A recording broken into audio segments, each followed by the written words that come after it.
فرمایا کہ بیٹے اپنے دین کا پرچار کرو، توحید کو پھیلاؤ۔ اللہ کی قسم ہے جب تک ابو طالب کے جسم کے اندر جان موجود ہے ابو طالب تیری حفاظت کرتا رہے گا، اور تجھ سے پہلے اس ابو طالب کا سامنا لوگوں کو کرنا پڑے گا، اور میں تیرے آگے آگے کھڑا ہوں، تو اپنے دین کو پھیلا۔ دنیا کے اندر کوئی بھی شخصیت ایسی نہیں ہے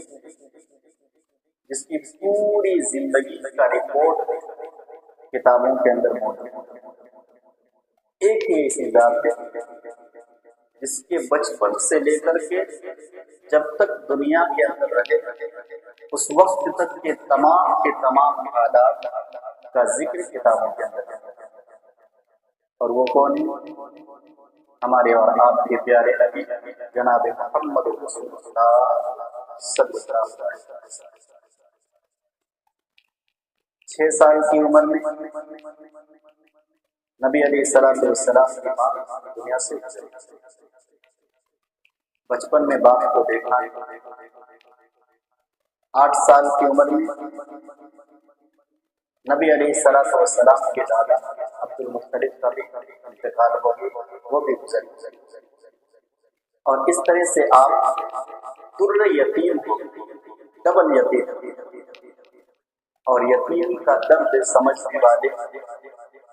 رسول رحمت سے علاوہ کوئی اور شخصیت ایسی ہو سکتی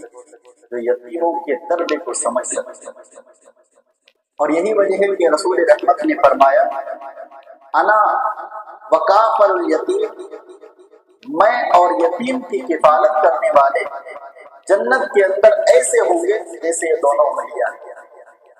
جس طرح سے ان دونوں انگلیوں کے بیچ کے اندر کوئی اور انگلی نہیں ہے، ٹھیک اسی طرح سے میں اور یتیم کی کفالت کرنے والے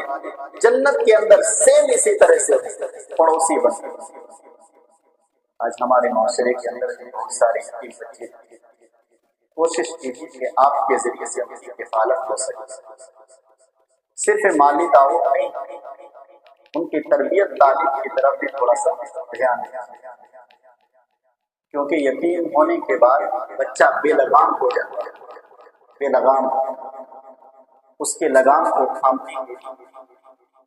آپ کبھی کبھار موقع ملے ایسے بچوں سے ملاقات ہو، کچھ باتیں بتائیں، یا پھر ان سے پوچھیے کہ بیٹا اسکول جاتے ہو یا نہیں جاتے ہو، پڑھائی کرتے ہو یا نہیں کرتے ہو، اس کو سمجھانے کی کوشش کرتے ہیں۔ اللہ تعالیٰ ہم سب سے یہ کام لے۔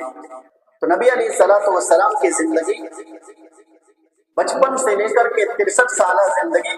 کتابوں کے اندر ایسے موجود ہے، اگر ہم ان کو بیان کریں تو ایسا لگتا ہے کہ یہ سارے واقعات ہمارے ہی دور کے اندر ہوا ہے۔ نبی علیہ السلام کے دادا عبد المطلب جب گزرنے لگے تو رسول رحمت کو حوالہ کیا ابو طالب، کہا بیٹا جب تک تمہارے جسم کے اندر جان موجود ہے میرے اس یتیم پوتے کی حفاظت کرتے رہنا، جب تک تمہارے سانس کے اندر سانسیں چل رہی ہے تب تک اس بچے کو چھوڑنا نہیں، اپنے لاڈ اور پیار سے اس بچے کی پرورش کرنا۔ اور عبد المطلب کی اس بات پر ابو طالب کھڑے اترے، اور جب تک جسم کے اندر جانے رہی تب تک جناب محمد رسول اللہ صلی اللہ علیہ وسلم حفاظت کرتے رہے، کیونکہ وہ واقعات بھی ہمارے نظروں سے گزری ہے کہ جب مکے کے لوگ نبی علیہ السلام کے چچا ابو طالب کے پاس آئے اور کہا کہ یا تو آپ اپنے یتیم بھتیجے کی کفالت کرنا چھوڑ دیں یا پھر ہمارے راستے سے ہٹ جائیں، ہمارا اور اس کا معاملہ ہوگا۔ نبی علیہ السلام سے فرمایا ابو طالب نے کہ بیٹا اپنی چچا پر اتنا بوجھ نہ ڈالو کہ تیری چچا کے بوجھ اٹھا نہ سکے۔ نبی علیہ السلام کی آنکھوں میں آنسو آ گئے، کیونکہ جانتے تھے نبی علیہ السلام کہ اس وقت سب سے زیادہ سہارا دینے والے وہ ابو طالب ہے، اگر یہ بھی راستے سے ہٹ جائے تو میری حمایت کرنے والا ہے۔ نبی علیہ السلام اپنی آنکھوں کو نمی کرتے ہوئے اپنے چچا سے کہتے چچا جان اگر آپ بھی میرے راستے سے ہٹ جائے تو میری مدد اور میری حمایت کرنے والے کو۔ جب ابو طالب نے دیکھا رسول رحمت کا پختہ ارادہ، فرمایا کہ بیٹے اپنے دین کا پرچار کرو، توحید کو پھیلاؤ۔ اللہ کی قسم ہے جب تک ابو طالب کے جسم کے اندر جان موجود ہے ابو طالب تیری حفاظت کرتا رہے گا، اور تجھ سے پہلے اس ابو طالب کا سامنا لوگوں کو کرنا پڑے گا اور میں تیرے آگے آگے کھڑا ہوں تو اپنے دین کو پھیلا۔ اور رسول رحمت کو ہمت دیا۔ سب سے بڑا افسوس اس بات پر ہوا جناب محمد رسول اللہ صلی اللہ علیہ وسلم کو کہ ابو طالب نے اسلام کو سب سے بڑا افسوس، جس نے 8 سال سے سہارا دے کر کے 50 سال کی عمر تک رسول رحمت کو پہنچایا، اور جب کلمہ کی باری آئی ابو طالب کے آخری زندہ ذکر کے بیٹے مجھے اپنے باپ دادا کے سب سے زیادہ افسوس ہوا۔ اتنا افسوس ہوا کہ اللہ تعالیٰ نے قرآن کی آیت اتار دیا، اے نبی آپ کی چاہت کے مطابق یہ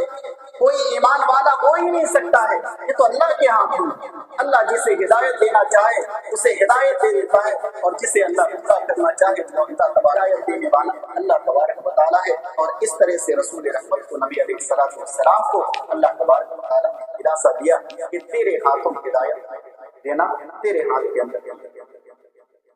اسی دور کے اندر جب ابو طالب کی پرورش کے اندر تھے نبی علیہ السلام اپنے بچوں سے بھی بڑھ کر کے نبی علیہ السلام سے محبت کیا،